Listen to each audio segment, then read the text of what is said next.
Programa 23. Despojo territorial y situación económica. En este programa identificarán causas y consecuencias de la guerra entre México y los Estados Unidos de América a mediados del siglo XIX. Aunado a los diferentes problemas políticos y económicos de las primeras décadas de vida independiente, México enfrentó diversas intervenciones extranjeras. La primera fue cuando España intentó reconquistar a la que había sido su más importante colonia. Posteriormente, Texas se separó del territorio mexicano para unirse, una década después, a los Estados Unidos de América. 2 años después, México se enfrentó contra Francia en el conflicto conocido como Guerra de los Pasteles. Pero fue la guerra contra los Estados Unidos de América la que trajo mayores consecuencias para el país. Bueno, ambas sociedades se enfrentan a una situación de cambio muy acelerado. Los Estados Unidos vienen del producto de las guerras napoleónicas y de un crecimiento inusitado, demográfico y territorial. En 1803 compran la Luisiana, en 19 las Floridas, y lo que sigue ya en su proceso de expansión es Texas. Por el lado de México, después de la independencia, resulta muy complejo, muy complicado encontrar un nuevo acuerdo nacional, lo que hoy llamaríamos la conformación de un Estado nacional. Y después de intentar tanto un sistema federal como un sistema central, en realidad lo que no hay es un acuerdo político. Cada región está viendo por sí misma y eso es lo que aflora en el momento mismo de la guerra.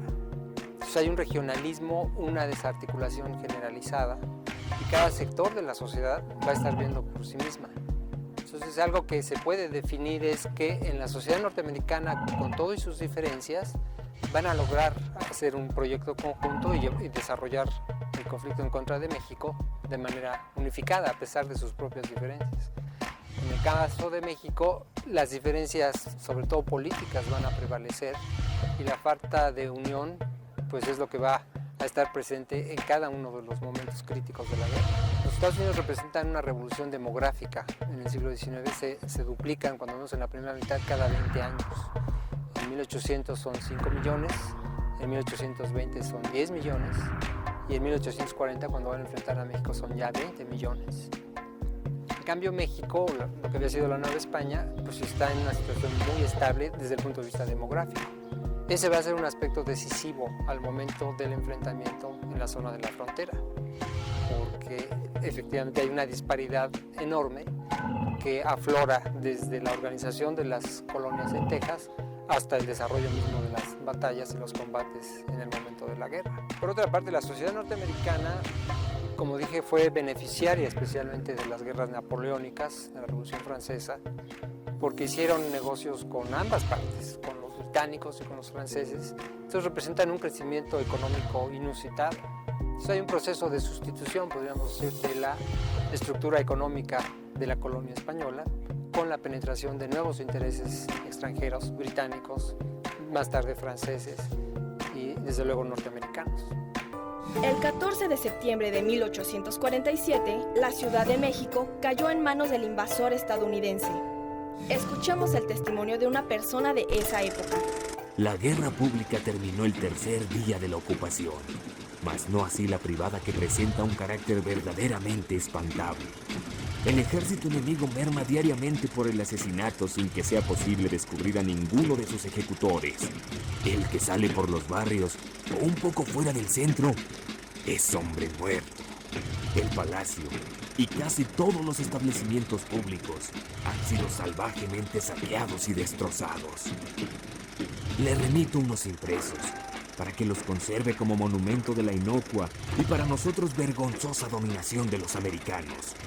Lo triste es que el castigo sea merecido. Ya supondrá usted que nadie habla de otra cosa que de esta horrible desgracia. Y para colmo de ella, todos, incluso la gente de tropa, creen que Santana ha traicionado.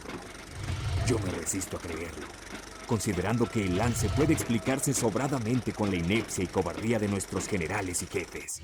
Bueno, se trata del enfrentamiento de intereses de ambas sociedades. Cómo es que México otorgó, en primer lugar, concesiones de tierras en Texas para que llegaran grandes cantidades de norteamericanos ahí. tiene que ver con el rechazo español a la independencia de México. Para proteger sus fronteras, las nuevas autoridades de México acudieron a ciudadanos norteamericanos para que se establecieran en esa zona.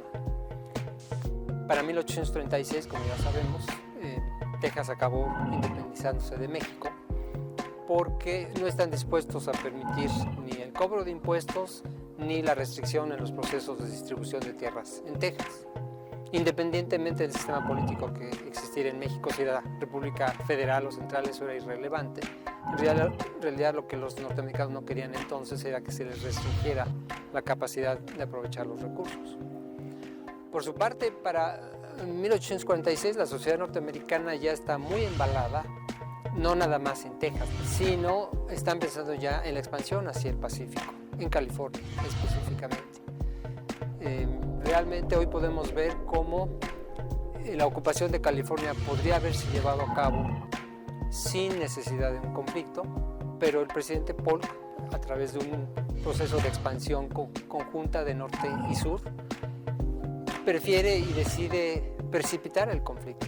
En realidad hoy vemos que no había necesidad de llevarlo a cabo, pero como se dieron las cosas, bueno, pues un falso nacionalismo o patriotismo de los mexicanos que no está dispuesto a llegar a una negociación diplomática, por lo que ya era una realidad, la pérdida de Texas, se convierte en un conflicto mayor y que va a significar la pérdida de otros territorios más. Eso fue lo que sucedió en el momento de la guerra. Cuando la Ciudad de México estaba bajo el control del ejército estadounidense, la población civil encontraba maneras para resistirse a la ocupación. La siguiente historia fue publicada en un periódico estadounidense de aquellos años. Cierto día, de finales del mes de diciembre de 1847, un soldado norteamericano de nombre J.F. Tencel acudió a uno de los múltiples puestos que había en las inmediaciones de la Plaza Mayor para comprar algunos dulces para sus hijos. El puesto era atendido por una vendedora mexicana, quien sacó una cantidad de dulces que el Tencel compró. Al llegar a su casa los ofreció a sus hijos y poco después, uno de ellos de 5 años de edad murió. Otro de menor edad enfermó gravemente y al parecer murió en los días posteriores. El dulce fue llevado a analizar con algunos boticarios extranjeros, quienes descubrieron que contenía veneno. Ante esta situación, se arrestó a la vendedora y a todos los empleados del puesto, y el periódico alertó a los soldados norteamericanos sobre un plan mayor para envenenarlos a todos. El desarrollo de la guerra es sumamente complicado para México. De hecho, podemos considerar la guerra como una cadena de las derrotas de México. Pero el desarrollo mismo obedece y responde a las circunstancias de las dos sociedades. A mí me parece que una anécdota muy representativa del lugar donde estamos, aquí en Churubusco, donde se desarrolla una de las principales batallas de la guerra, hay la frase famosa: si hubiera parque no estaría usted aquí, cuando el oficial norteamericano le pregunta dónde está el parque. Lo paradójico de la situación es que sí había parque, pero no era de la munición adecuada, no era el tamaño adecuado para los rifles que tenían aquí. El ejército norteamericano trae 2.000 millas de abastecimiento y eso no le sucede. Entonces eso retrata a las dos sociedades que se están enfrentando. Una, como decía yo al principio, que viene de un auge económico, de un desarrollo, y que también se ilustra, también se representa en el tipo de armamento que traen. Artillería volante que se utiliza, por ejemplo, en Palo Alto y en la batalla de la Angostura, es uno de los armamentos más novedosos que traen los norteamericanos.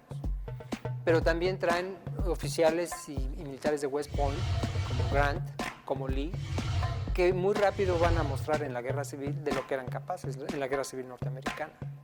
En cambio, la mayoría de los oficiales mexicanos pues son producto de las rebeliones políticas y de los compromisos. Cada vez que hay una rebelión se les condecora y se les asciende cuando no tenían los méritos militares para hacerlo.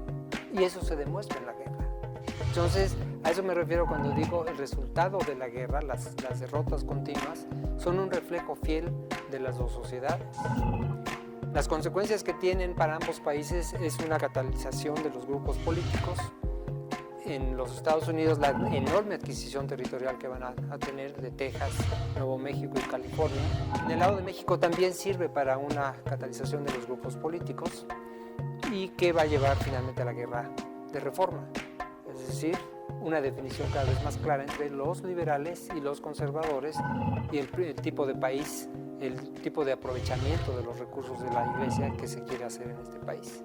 Entonces fue una etapa muy traumática, muy difícil, pero que en ambos casos acabó por acelerar la definición política de ambas sociedades. La invasión estadounidense le costó a México perder más de la mitad de su territorio, 2.400 kilómetros cuadrados. Las diferencias internas y la falta de unión de los mexicanos facilitaron la tarea del invasor. Sin duda, el resultado de la guerra es una situación muy traumática para México, que pierde de una sola vez la mitad del territorio, pero sobre todo me parece a mí la falta de acuerdo, que es lo que prevalecía en ese momento. Cada quien había visto por su propio interés y no se veía cómo podía concentrarse, cómo conjugar un proyecto nacional. Va a ayudar a conformar los grupos políticos que van a llegar a la guerra de reforma, pero los años que van de 48 a 55, todo, incluyendo el último gobierno de Santana, son de los años más difíciles de este país, sin duda. Por el lado norteamericano, bueno, pues ellos también iban a enfrentar su propia división interna que los iba a llevar a la guerra civil. Creo que hay muchas lecciones que se pueden sacar de estos momentos tan traumáticos y difíciles que tuvimos y ayudarnos a entender y poner nuestra propia situación actual difícil y convulsa en una perspectiva del tiempo y ver que si entonces sobrevivimos y salimos adelante, no vemos por qué no se podría hacer eso también hoy.